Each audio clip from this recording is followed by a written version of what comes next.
दोस्तों, मेरा नाम आदर्श केसरी है और आज हम लोग एक ऐसे बात पर चर्चा करेंगे जो सभी के मन में ऐसी बातें रहती हैं, ऐसी आशंकाएं रहती हैं कि वास्तव में हम लोग भगवान की पूजा करते हैं या सभी भगवान की पूजा करते हैं, लेकिन मैक्सिमम ये देखा गया है कि जो लोग भगवान की पूजा करते हैं उन सभी को ज़्यादा दुख क्यों आता है। तो आज इस पर हम एक कहानी बताएंगे और इसके माध्यम से आप लोगों को परिचित करेंगे और आप लोगों को समझाएंगे वास्तविक अभिधारणाएं क्या है, इसके बारे में हम चर्चा करते हैं आज। तो दोस्तों, बात ये है कि अधिकतर माना गया है या एक कहावतें भी कही जाती हैं कि अधिक होम करने से जो होता है हाथ जलता है, ऐसा लोगों का मानना है। तो हम एक कहानी स्टार्ट करते हैं, तो आइए सुनते हैं। एक पिता थे, उनके दो लड़के थे और एक बड़ा था एक छोटा था। ये नॉर्मल सी बात है, ऐसा होना चाहिए।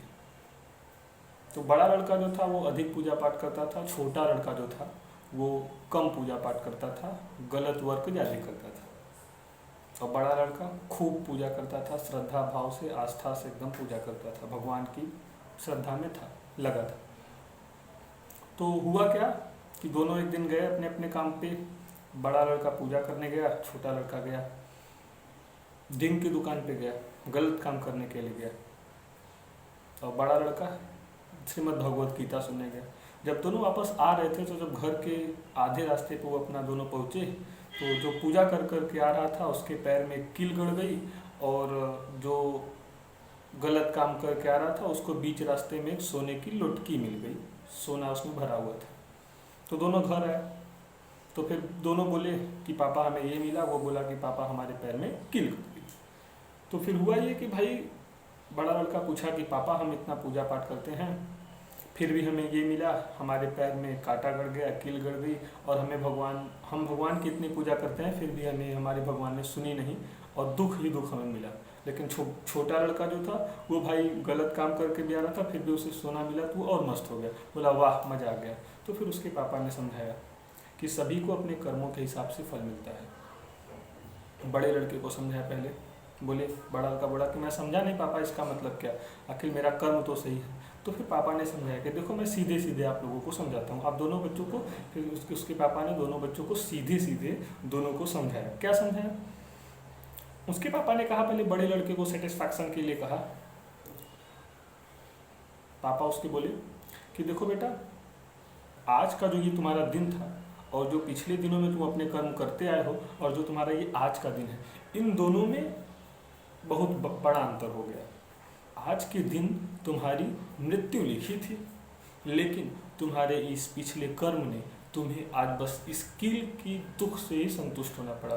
तुम इतने अच्छे काम करते थे, पूजा पाठ करते थे, इस वजह से भगवान संतुष्ट होकर के तुमसे तुम्हारी मृत्यु, तुम्हारी जान न लेकर के बस तुम्हें छोटा सा दुख दिया। केवल आज के दिन तुम्हारी मृत्यु लिखी थी तो तुम्हारी मृत्यु नहीं हुई, तो तुम्हारे कर्मों के कारण ही तुम्हें अगला जीवन मिला। अब तुम आगे अपने और कर्म अच्छे करके तुम एक सभ्य नागरिक या फिर इससे भी अपने छोटे भाई से भी ज़्यादा धन कमा सकते हो। छोटे बाद फिर उसके बाद बड़ा लड़का संतुष्ट हो गया, उनसे सहमति हो गया।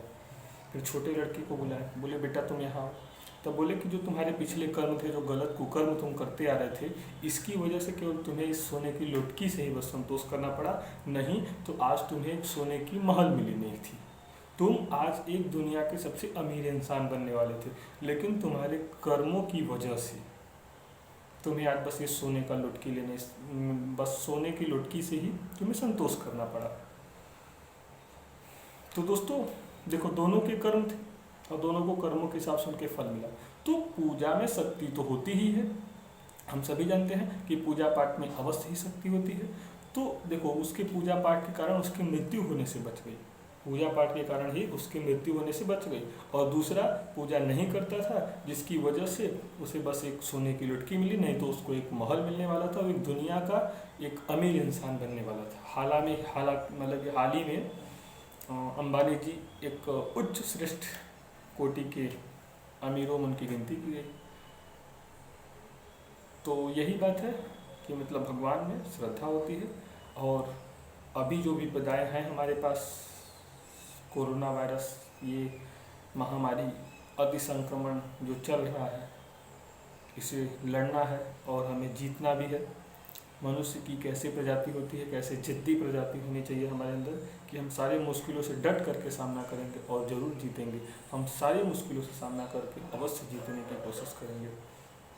धन्यवाद दोस्तों। अगर मेरा ये किस्सा कहानी अच्छा लगे तो आप कमेंट करिए और नीचे लाल वाले बटन को अवश्य दबाएं, सब्सक्राइब करें।